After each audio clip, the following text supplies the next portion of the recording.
पिताजी आप? चुप नालायक बेवकूफ, अपने टटपुंजियों के साथ तुझे हवेली पर हमला करने के लिए किसने कहा था? पिताजी मैंने सोचा। क्या तूने सोचा? तूने? लेकिन सोचने के पहले तो ये नहीं सोचा कि इसका अंजाम क्या हो सकता है। तुम्हारी इन बेवकूफियों की वजह से हमारी सालों की मेहनत पर पानी फेंक सकता है। बापू। चुप! एक लड़के ने जरा सा क्या उकसा कि तू मेरी इजाजत के बगैर पहुंच गया वहां पर। अगर हवेली में किसी को भी जरा सी भी इस बात की भनक मिल गई कि कहर सिंह दीवान हुक्म सिंह का लड़का है, तो हमारा सालों का बना बनाया खेल उसी दिन बिगड़ जाएगा।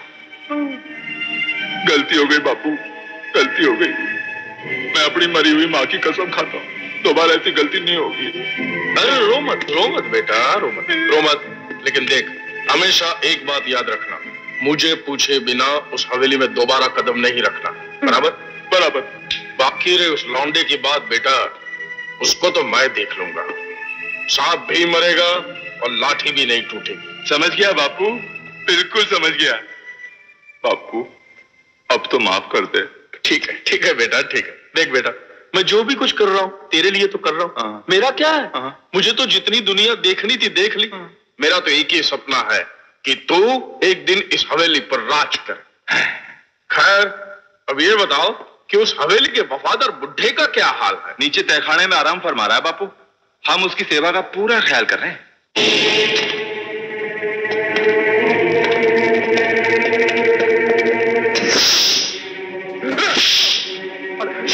बापू मत करो, बापू ये क्या कर रहे हो? ये मर जाएगा, बुढ़ाऊ मर जाएगा।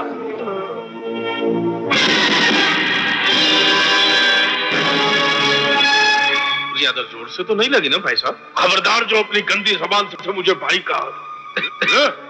ये क्या कह रहे हैं आप? सगे भाई को मैं भाई नहीं कहूंगा तो किसे कहूंगा? आखिर खून का रिश्ता है, और वैसे भी आपको मैं दीवान साहब तो कह नहीं सकता, क्योंकि आप ही के आशीर्वाद से लोग मुझे दीवान साहब कहने लगे हैं ना। नकली दीवान बनकर तू लोगों को धोखा दे सकता है, मगर भगवान को नहीं।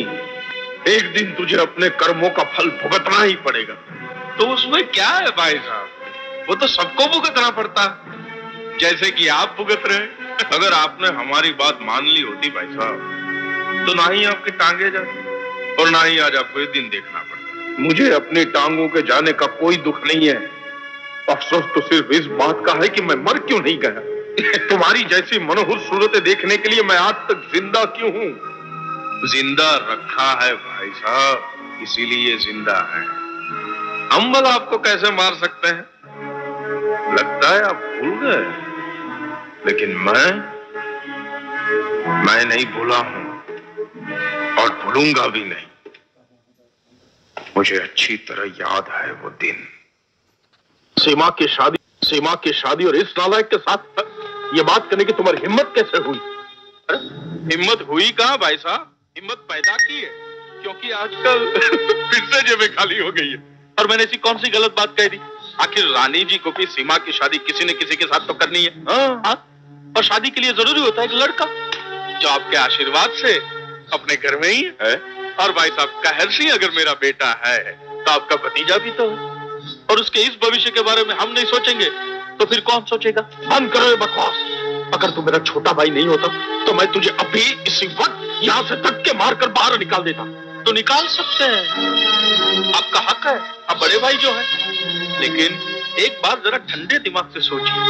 आप तो अच्छी तरह जानते हैं कि सीमा की शादी जिससे भी होगी वो सारी जायदाद का मालिक होगा, और सारी जायदाद का मतलब होता है करोड़ों, और करोड़ बहुत होते हैं भाई साहब।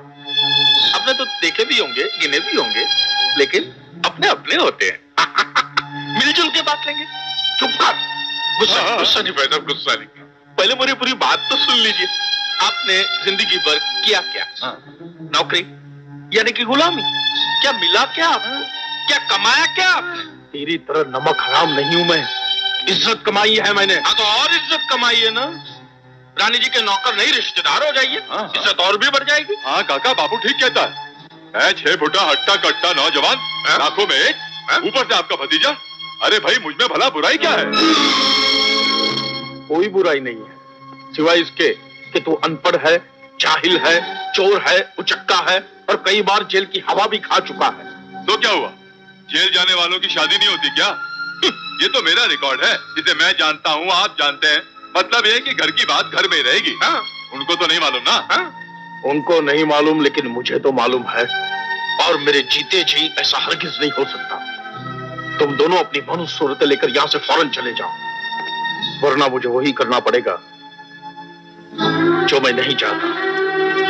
बापू, वो कौन सी कहावत है जिसमें लंका जल के राख होती है? हाँ, घर का भेदी लंका ठाए।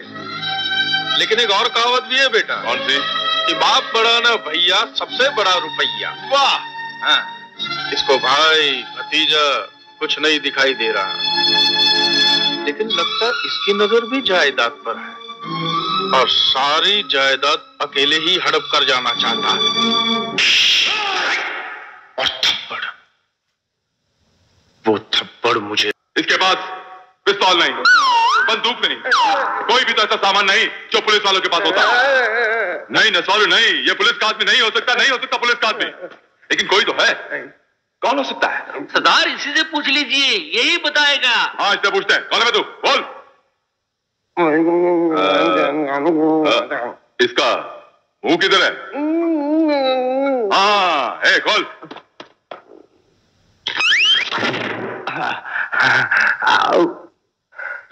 खुल गया मुंह। अब बोल, कौन है तू? बताता हूँ। पहले थोड़ा पानी तो पी लूं। पानी लाओ, चल। पानी है।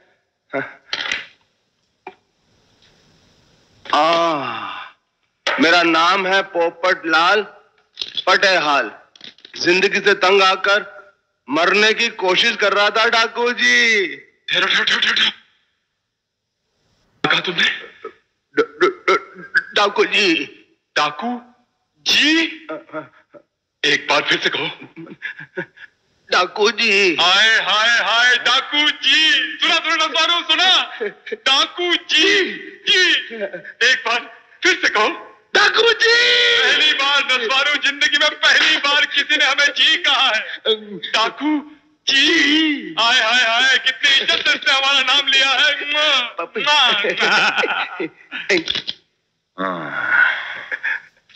अब बोल, क्या कोशिश कर रहा था? जीवन से तंग आकर मरने की कोशिश कर रहा था डाकू जी। सब कुछ करके देख लिया, लेकिन किस्मत साथ ही नहीं देती है। हाँ डाकू जी, सबसे पहले पानी में डूबकर मरने की कोशिश की, लेकिन पानी इतना ठंडा था कि मरने से ज्यादा जम जाने का डर था। इसलिए हिम्मत नहीं हुई डाकू जी। उसके बाद रेल के नीचे कटने की कोशिश की। तो फिर क्या हुआ?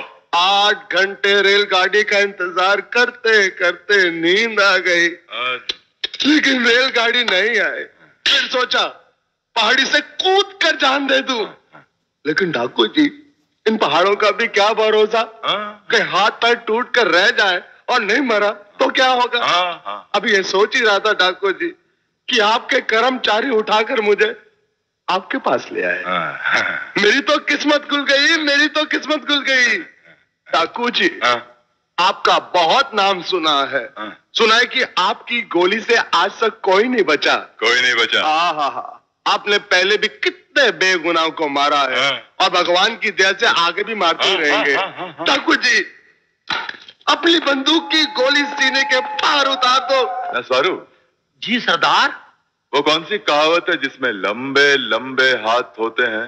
ज्ञानी से ज्ञानी मिले, कर कर लंबे हाथ। गलत, बिल्कुल गलत। पागल से पागल मिले, कर कर लंबे हाथ।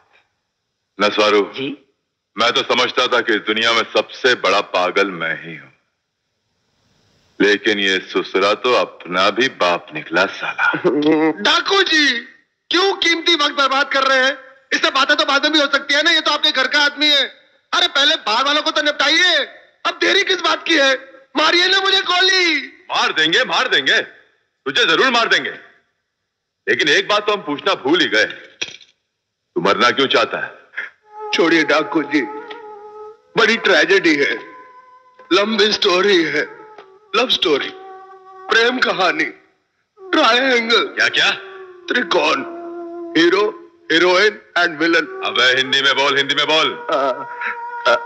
तो ये एक लड़का है हीरो, यानी कि मैं। तू? ये एक लड़की है। लड़की? नीचे नीचे।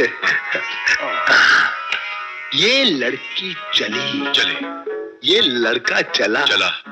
दोनों एक जगह आकर मिले। लड़के ने लड़की को देखा, लड़की ने लड़के को देखा। आंखें चार हुई। दोनों को एक दूसरे के साथ प्यार हो गया। प्यार यानी के लव। हाँ, दोनों ने गाने गाए, जीने मरने की कस्में खाई, सुख दुख के सपने देखे। लेकिन कुदरत को कुछ और ही मंजूर था। क्या? मिलन के ऐसे मधुर क्षणों में अचानक एक तीसरा आदमी इन दोनों के बीच में घुस गया। कौन? विलन यानी कि गुंडा यानी कि मैं डाकू जी? नहीं, वो तो तुम्हारा भी बाप था। मेरा उसने इन दोनों को अलग अलग कर दिया। लड़का मिलने के लिए तड़प उठा, लेकिन लड़की के माँ बाप ने भी गुंडे का साथ दिया। इन दोनों के बीच में एक लंबी चौड़ी दीवार खड़ी कर दी। दोनों एक दूसरे के साथ मिलने के लिए तड़प उठे। दीवार से सर टकरा टकरा कर लड़के के कपड़े तार तार हो गए। अब आप ही बताइए डाकू जी, उसके बाद मरने के अलावा मेरे पास कोई रास्ता बचा है? एक रास्ता बचा है। हाँ? कौन सा रास्ता डाकू जी? ये रास्ता जो सीधा मेरे तहखाने में जाता है, जहाँ जीने वाला जी नहीं सकता और मरने वाला मर नहीं सकता। ले जाना इसको, चलो। डाकू जी मेरी बातों सुनिए ना। डाकू जी